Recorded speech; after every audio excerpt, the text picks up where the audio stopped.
ಸಂವತ್ಸರದಲ್ಲಿ ಕನ್ಯಾ ರಾಶಿಯವರಿಗೆ ಆದಾಯ 14 ಆಣೆ ಇದೆ, ಹಾಗೆ ಖರ್ಚು 2 ಆಣೆ ಇದೆ. ಅಂದರೆ 100% ಆದಾಯವಿದ್ದರೆ 10% ಖರ್ಚು ಇರುತ್ತದೆ. ಕನ್ಯಾ ರಾಶಿಗೆ ಸೇರಿದ ಜನರಿಗೆ ನೀವೊಂದುಕೊಂಡಂತಹ ಯಶಸ್ಸು ದೊರಕುವುದು ಮತ್ತು ಹೊಸ ಅವಕಾಶಗಳು ಸಹ ಲಭಿಸಲಿದೆ. ಈ ಅವಧಿಯಲ್ಲಿ ನೀವಂದುಕೊಂಡಂತಹ ಎಲ್ಲಾ ಕೆಲಸಗಳು ಪೂರ್ಣಗೊಳ್ಳಲಿದೆ. ಇದರಿಂದಾಗಿ ನಿಮ್ಮ ಆತ್ಮವಿಶ್ವಾಸದಲ್ಲಿ ಸಾಕಷ್ಟು ವೃದ್ಧಿಯಾಗಲಿದೆ. ಆರಂಭದಲ್ಲಿ ನಿಮ್ಮ ಸುಖ ಸಂತೋಷಕ್ಕಾಗಿ ಯಾವುದಾದರೂ ವಸ್ತುಗಳನ್ನು ಖರೀದಿಸುವಿರಿ. ಇದರಿಂದಾಗಿ ಮನೆಯಲ್ಲಿ ಸಂತೋಷದ ವಾತಾವರಣ ಇರುವುದು. ಈ ಸಮಯದಲ್ಲಿ ಕೆಲಸದಲ್ಲಿ ನಿಮಗೆ ಹಿರಿಯರು ಮತ್ತು ಕಿರಿಯರ ಸಂಪೂರ್ಣ ಬೆಂಬಲ ದೊರಕಲಿದೆ. ನಿಮ್ಮ ಹಿರಿಯ ಅಧಿಕಾರಿ ನಿಮ್ಮ ಕೆಲಸವನ್ನು ಹೆಚ್ಚಾಗಿ ಹೊಗಳುವರು. ವ್ಯಾಪಾರವನ್ನು ಮಾಡುವ ಜನರು ತಾವೊಂದುಕೊಂಡಂತಹ ಲಾಭವನ್ನು ಪಡೆಯುವರು. ಸ್ಪರ್ಧಾತ್ಮಕ ಪರೀಕ್ಷೆಗೆ ತಯಾರಿ ನಡೆಸುತ್ತಿರುವ ವಿದ್ಯಾರ್ಥಿಗಳಿಗೆ ಶುಭ ಸುದ್ದಿ ಲಭಿಸುವ ಯೋಗವಿದೆ. ಬಡ್ತಿ ಮತ್ತು ವ್ಯವಹಾರಕ್ಕೆ ಸಂಬಂಧಿಸಿದಂತೆ ಮುಂದೆ ಸಾಗಲು ಇದು ಬಹಳ ಅನುಕೂಲಕರವಾದ ಸಮಯವಾಗಿರುವುದು. ಈ ಅವಧಿಯಲ್ಲಿ ನೀವು ಯಾವುದಾದರೂ ಯೋಜನೆ ಅಥವಾ ಷೇರು ಮಾರುಕಟ್ಟೆಯಲ್ಲಿ ಹಣವನ್ನು ಹೂಡಿಕೆ ಮಾಡಬೇಕೆಂದಿದ್ದರೆ ತಿಳಿದವರ ಅಥವಾ ಶುಭ ಚಿಂತಕರ ಸಲಹೆಯನ್ನು ಪಡೆಯುವುದು ಉತ್ತಮ. ಈ ಸಮಯದಲ್ಲಿ ನಿಮಗೆ ನಿಮ್ಮ ವಿರೋಧಿಗಳು ತೊಂದರೆ ಉಂಟು ಮಾಡಬಹುದು. ವ್ಯಾಪಾರಕ್ಕೆ ಸಂಬಂಧಿಸಿದಂತೆ ನೀವು ದೊಡ್ಡ ಯಶಸ್ಸನ್ನು ಪಡೆಯುವಿರಿ. ಆರೋಗ್ಯದ ದೃಷ್ಟಿಯಿಂದ ಈ ಸಮಯದಲ್ಲಿ ನೀವು ಬಹಳ ಎಚ್ಚರಿಕೆಯಿಂದ ಇರುವುದು ಉತ್ತಮ. ಯಾವುದಾದರೂ ಹಳೆಯ ಯೋಗವು ಮತ್ತೆ ಕಾಣಿಸಿಕೊಳ್ಳುವ ಸಂಭವವಿದೆ. ಈ ಸಮಯದಲ್ಲಿ ವಾಹನವನ್ನು ಚಲಾಯಿಸುವಾಗ ಬಹಳಷ್ಟು ಎಚ್ಚರಿಕೆಯಿಂದ ಇರುವುದು ಉತ್ತಮ. ಇಲ್ಲದಿದ್ದರೆ ಗಾಯವಾಗುವ ಸಂಬಂಧವಿರಲಿದೆ. ಪ್ರೀತಿಯ ವಿಷಯವಾಗಿ ಸ್ವಲ್ಪ ತಪ್ಪು ತಿಳುವಳಿಕೆ ಉಂಟಾಗಬಹುದು. ನೀವು ನಿಮ್ಮ ಸಂಗಾತಿಯೊಂದಿಗೆ ಉತ್ತಮ ಸಂಬಂಧ ಹೊಂದದೇ ಇರಬಹುದು. ನಿಮ್ಮಿಬ್ಬರ ನಡುವಿನ ಈ ಸಂಬಂಧದಲ್ಲಿ ಬಿರುಕು ಉಂಟಾಗುವುದರಿಂದ ನಿಮ್ಮ ಚಿಂತೆ ಹೆಚ್ಚಾಗಲಿದೆ. ಈ ಅವಧಿಯಲ್ಲಿ ವಿದ್ಯಾರ್ಥಿಗಳ ಮನಸ್ಸು ಓದಿನಿಂದ ಬೇರೆಡೆಗೆ ಹರಿಯುವ ಸಂಭವವಿದೆ. ಇದು ಕನ್ಯಾ ರಾಶಿಯವರಿಗೆ ಬೆಳವಣಿಗೆ ಮತ್ತು ಯಶಸ್ಸಿನ ಅವಧಿಯನ್ನು ಸೂಚಿಸುತ್ತದೆ. ಅವರು ತಮ್ಮ ಕೆಲಸದಲ್ಲಿ ಉತ್ಕೃಷ್ಟರಾಗಲು, ಹೊಸ ಜವಾಬ್ದಾರಿಗಳನ್ನು ತೆಗೆದುಕೊಳ್ಳಲು ಮತ್ತು ಅವರ ಕೆಲಸದ ಸ್ಥಳದಲ್ಲಿ ಧನಾತ್ಮಕ ಪ್ರಭಾವ ಬೀರಲು ಅವಕಾಶವನ್ನು ಹೊಂದಿರಬಹುದು. ಆದಾಗ್ಯೂ ಸ್ಥಿರತೆ ಮತ್ತು ಭದ್ರತೆಯನ್ನು ಖಚಿತಪಡಿಸಿಕೊಳ್ಳಲು ಅವರು ತಮ್ಮ ಹಣಕಾಸು ಮತ್ತು ಹೂಡಿಕೆಗಳನ್ನು ನಿರ್ವಹಿಸುವಲ್ಲಿ ಶಿಸ್ತು ಮತ್ತು ಶ್ರದ್ಧೆಯಿಂದ ಕೂಡಿರಬೇಕಾಗಬಹುದು. ಕಠಿಣ ಪರಿಶ್ರಮ, ಗಮನ ಮತ್ತು ಪರಿಶ್ರಮದಿಂದ ಅವರು ತಮ್ಮ ವೃತ್ತಿಜೀವನದ ಗುರಿಗಳನ್ನು ಸಾಧಿಸಲು ಮತ್ತು ಯಶಸ್ಸಿನ ಮುಂದಿನ ಹಂತಕ್ಕೆ ಮುನ್ನಡೆಯುವ ಸಾಧ್ಯತೆಯಿದೆ. ಈ ಸಂವತ್ಸರದಲ್ಲಿ ಕನ್ಯಾ ರಾಶಿಯವರಿಗೆ 2% ಆರೋಗ್ಯವಿದ್ದರೆ ಅನಾರೋಗ್ಯ 5% ಇರುತ್ತದೆ. ಈ ಅವಧಿಯು ಕನ್ಯಾ ರಾಶಿಯವರ ಆರೋಗ್ಯದಲ್ಲಿ ಕೆಲವು ಸಕಾರಾತ್ಮಕ ಬೆಳವಣಿಗೆಗಳನ್ನು ತರಬಹುದು. ಕನ್ಯಾ ರಾಶಿಯ ವ್ಯಕ್ತಿಗಳು ಆರೋಗ್ಯಕರ ಜೀವನ ಶೈಲಿ, ಆಹಾರ ಮತ್ತು ವ್ಯಾಯಾಮದ ದಿನಚರಿಯನ್ನು ಅಳವಡಿಸಿಕೊಳ್ಳುವ ಮೂಲಕ ತಮ್ಮ ದೈಹಿಕ ಮತ್ತು ಮಾನಸಿಕ ಆರೋಗ್ಯವನ್ನು ನೋಡಿಕೊಳ್ಳಲು ಪ್ರೇರೇಪಿಸಬಹುದು. ಆರೋಗ್ಯಕ್ಕೆ ಸಂಬಂಧಿಸಿದ ಕೆಲವು ಒತ್ತಡ ಮತ್ತು ಆತಂಕವನ್ನು ಉಂಟುಮಾಡಬಹುದು. ಕನ್ಯಾ ರಾಶಿಯ ವ್ಯಕ್ತಿಗಳು ವಿಶ್ರಾಂತಿ ತಂತ್ರಗಳು, ಧ್ಯಾನ ಅಥವಾ ಅಗತ್ಯವಿದ್ದರೆ ವೃತ್ತಿಪರ ಸಹಾಯವನ್ನು ಪಡೆಯುವ ಮೂಲಕ ತಮ್ಮ ಮಾನಸಿಕ ಆರೋಗ್ಯವನ್ನು ಕಾಳಜಿ ವಹಿಸಬೇಕಾಗಬಹುದು. ಸಾಮಾನ್ಯವಾಗಿ ಕನ್ಯಾ ರಾಶಿಯ ವ್ಯಕ್ತಿಗಳು ತಮ್ಮ ದೈಹಿಕ ಆರೋಗ್ಯವನ್ನು ಕಾಪಾಡಿಕೊಳ್ಳಲು ತಮ್ಮ ಆಹಾರ ಮತ್ತು ವ್ಯಾಯಾಮದ ಬಗ್ಗೆ ಜಾಗರೂಕರಾಗಿರಬೇಕು. ಆರೋಗ್ಯಕರ ಕೆಲಸ ಜೀವನದ ಸಮತೋಲನವನ್ನು ಅಳವಡಿಸಿಕೊಳ್ಳುವ ಮೂಲಕ ಮತ್ತು ಅವರ ಪ್ರೀತಿಪಾತ್ರರಿಂದ ಬೆಂಬಲವನ್ನು ಪಡೆಯುವ ಮೂಲಕ ಅವರು ತಮ್ಮ ಒತ್ತಡದ ಮಟ್ಟವನ್ನು ನಿರ್ವಹಿಸಬೇಕು. ಈ ಸಂವತ್ಸರದಲ್ಲಿ ಕನ್ಯಾ ರಾಶಿಯವರಿಗೆ 6% ರಾಜಪೂಜಿತವಿದ್ದರೆ ರಾಜಕೋಪವು 3% ಇರುತ್ತದೆ. ಈ ಅವಧಿಯಲ್ಲಿ ಕನ್ಯಾ ರಾಶಿಯ ವ್ಯಕ್ತಿಗಳು ತಮ್ಮ ಕುಟುಂಬ ಮತ್ತು ವೈಯಕ್ತಿಕ ಸಂಬಂಧಗಳಲ್ಲಿ ಕೆಲವು ಸವಾಲುಗಳು ಮತ್ತು ಬದಲಾವಣೆಗಳನ್ನು ಅನುಭವಿಸಬಹುದು. ಅವರು ಹೊಸ ಸನ್ನಿವೇಶಗಳಿಗೆ ಅಥವಾ ಪರಿಸ್ಥಿತಿಗಳಿಗೆ ಹೊಂದಿಕೊಳ್ಳಬೇಕಾಗಬಹುದು ಮತ್ತು ಅವರ ಕುಟುಂಬ ಸದಸ್ಯರೊಂದಿಗೆ ಸಾಮರಸ್ಯ ಮತ್ತು ತಿಳುವಳಿಕೆಯನ್ನು ಕಾಪಾಡಿಕೊಳ್ಳಲು ಹೆಚ್ಚುವರಿ ಪ್ರಯತ್ನವನ್ನು ಮಾಡಬೇಕಾಗಬಹುದು. ಕನ್ಯಾ ರಾಶಿಯ ವ್ಯಕ್ತಿಗಳಿಗೆ ಇತರರಿಗೆ ಸೇವೆ ಸಲ್ಲಿಸಲು, ಸಂಘರ್ಷಗಳನ್ನು ಪರಿಹರಿಸಲು ಮತ್ತು ಅವರ ಸಂವಹನ ಕೌಶಲ್ಯಗಳನ್ನು ಸುಧಾರಿಸಲು ಅವಕಾಶಗಳನ್ನು ತರಬಹುದು. ಇದು ಅವರ ಕುಟುಂಬ ಮತ್ತು ವೈಯಕ್ತಿಕ ಸಂಬಂಧಗಳಲ್ಲಿ ವಿಶೇಷವಾಗಿ ಸಹಾಯಕವಾಗಬಹುದು. ಕನ್ಯಾ ರಾಶಿಯ ವ್ಯಕ್ತಿಗಳು ಪರಸ್ಪರ ಪ್ರಯೋಜನಕಾರಿ ಪರಿಹಾರಗಳನ್ನು ಹುಡುಕಲು ತಮ್ಮ ಕುಟುಂಬದ ಸದಸ್ಯರೊಂದಿಗೆ ಒಟ್ಟಾಗಿ ಕೆಲಸ ಮಾಡಬೇಕಾಗಬಹುದು.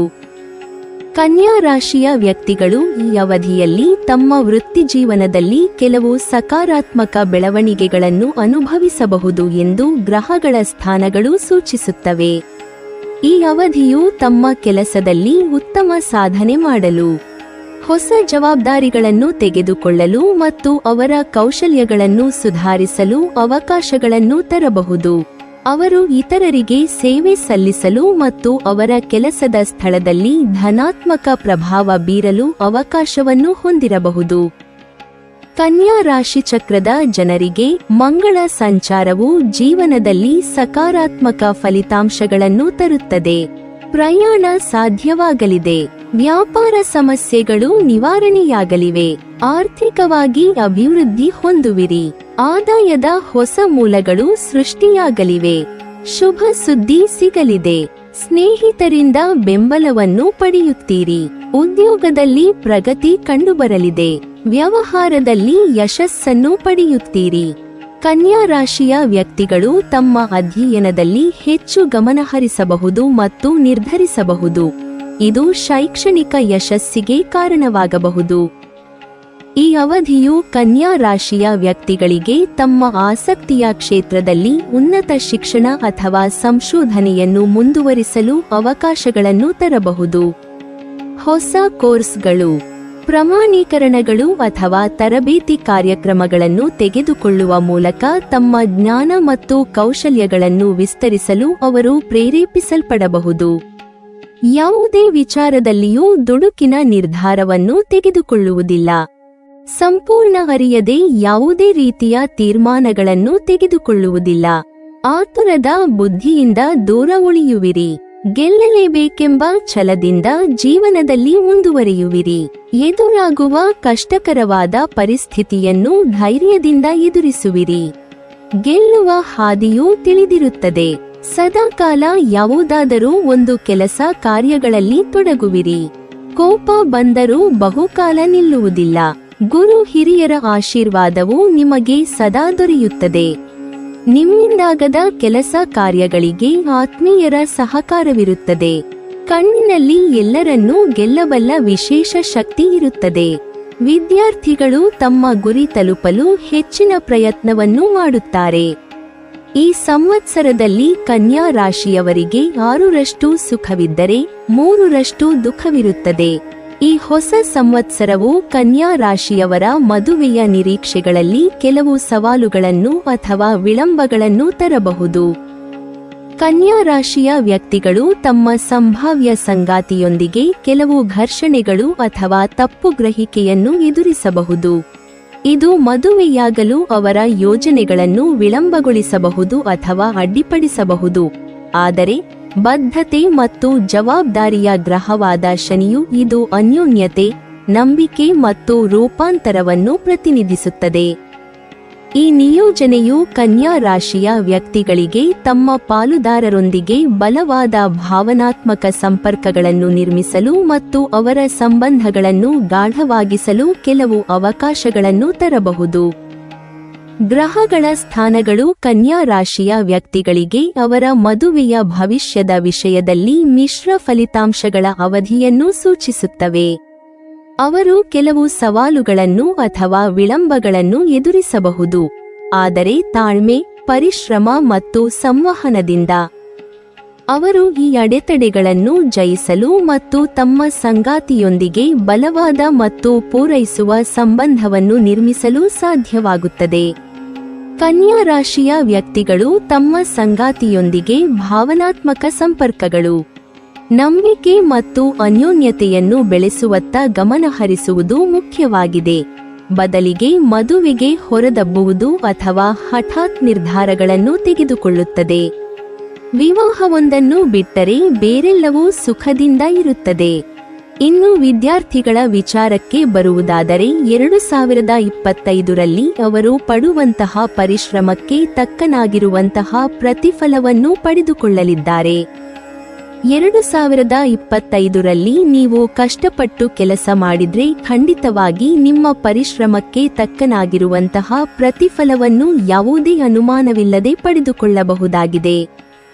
ಕೆಲಸದಲ್ಲಿ ಯಾವುದೇ ಕಾರಣಕ್ಕೂ ನಿರ್ಲಕ್ಷ್ಯವನ್ನ ತರುವುದಕ್ಕೆ ಹೋಗಬೇಡಿ. ಅದರ ಪ್ರತಿಫಲವನ್ನು ಕೂಡ ನೀವು ನಕಾರಾತ್ಮಕವಾಗಿ ಪಡೆದುಕೊಳ್ಳಬೇಕಾಗುತ್ತದೆ. ಯಾಕಂದ್ರೆ ನಿಮ್ಮ ಚಿಕ್ಕ ಮಟ್ಟದ ನಿರ್ಲಕ್ಷ್ಯ ಕೂಡ ದೊಡ್ಡ ಮಟ್ಟದ ತಪ್ಪಾಗಿ ಪರಿಣಮಿಸುವಂತಹ ಸಾಧ್ಯತೆ 2025ರಲ್ಲಿ ಇದೆ. ನೀವು ನಿಮ್ಮ ಉದ್ಯೋಗ ಕ್ಷೇತ್ರದಲ್ಲಿ ಪ್ರಾಮಾಣಿಕವಾಗಿ ನಿಮಗೆ ನೀಡಿರುವಂತಹ ಜವಾಬ್ದಾರಿಯರ ಸರಿಯಾದ ರೀತಿಯಲ್ಲಿ ಪೂರೈಸುವಂತಹ ಕೆಲಸವನ್ನು ಮಾಡಿದರೆ ಅದಕ್ಕೆ ತಕ್ಕನಾಗಿರುವಂತಹ ಬಹುಮಾನಗಳನ್ನ ನೀವು ನಿಮ್ಮ ಉದ್ಯೋಗ ಕ್ಷೇತ್ರದಲ್ಲಿ ಪಡೆದುಕೊಳ್ಳಬಹುದಾಗಿದೆ. ಒಂದು ವೇಳೆ ನಿಮ್ಮ ಉದ್ಯೋಗದಲ್ಲಿ ನಿಮ್ಮ ಉನ್ನತ ಅಧಿಕಾರಿಯ ಜವಾಬ್ದಾರಿಯಲ್ಲಿ ಮಹಿಳಾ ಅಧಿಕಾರಿಗಳು ಇದ್ದರೆ ಅವರಿಗೆ ಆದಷ್ಟು ಗೌರವದಿಂದ ಮಾತನಾಡಿಸಿ. ಖಂಡಿತವಾಗಿ ನೀವು ನಿಮ್ಮ ಕೆಲಸದಲ್ಲಿ ಪ್ರಮೋಷನ್ ಪಡೆದುಕೊಳ್ಳುವಂತಹ ಸಾಧ್ಯತೆ ಹೆಚ್ಚಾಗಿದೆ. 2025ರಲ್ಲಿ ನಿಮಗೆ ಭಿನ್ನಾಭಿಪ್ರಾಯಗಳು ಅಥವಾ ಜಗಳವನ್ನು ತರುವಂತಹ ವಿಚಾರಗಳಿಗೆ ಕಾರಣವಾಗಲಿದೆ. ಯಾವುದೇ ಕಾರಣಕ್ಕೂ ಮಹಿಳಾ ಸಹೋದ್ಯೋಗಿಯ ಜೊತೆಗೆ ಅಥವಾ ಮಹಿಳೆಯರ ಜೊತೆಗೆ ಭಿನ್ನಾಭಿಪ್ರಾಯದ ಕಾರಣಕ್ಕಾಗಿ ಜಗಳ ಮಾಡಿಕೊಳ್ಳುವುದಕ್ಕೆ ಹೋಗಬೇಡಿ. ಖಂಡಿತವಾಗಿ ಇದು ನಿಮಗೆ ನಕಾರಾತ್ಮಕವಾಗಿ ಪರಿಣಾಮ ಬೀರಲಿದೆ. ನೀವಿನ್ನೂ ನಮ್ಮ ಚಾನೆಲ್ ಅನ್ನು ಸಬ್ಸ್ಕ್ರೈಬ್ ಮಾಡಿಲ್ವಾ? ಹಾಗಾದರೆ ಈ ಕೂಡಲೇ ನಮ್ಮ ಇಂದ್ರಜಾಲ ಚಾನೆಲ್ ಅನ್ನು ಸಬ್ಸ್ಕ್ರೈಬ್ ಮಾಡಿ ಮತ್ತು ಪಕ್ಕದಲ್ಲಿರುವ ಬೆಲ್ ಐಕಾನ್ ಅನ್ನು ಕ್ಲಿಕ್ ಮಾಡಿದರೆ ನಮ್ಮ ಹೊಸ ವಿಡಿಯೋಗಳನ್ನು ನೀವು ನೋಡಬಹುದು.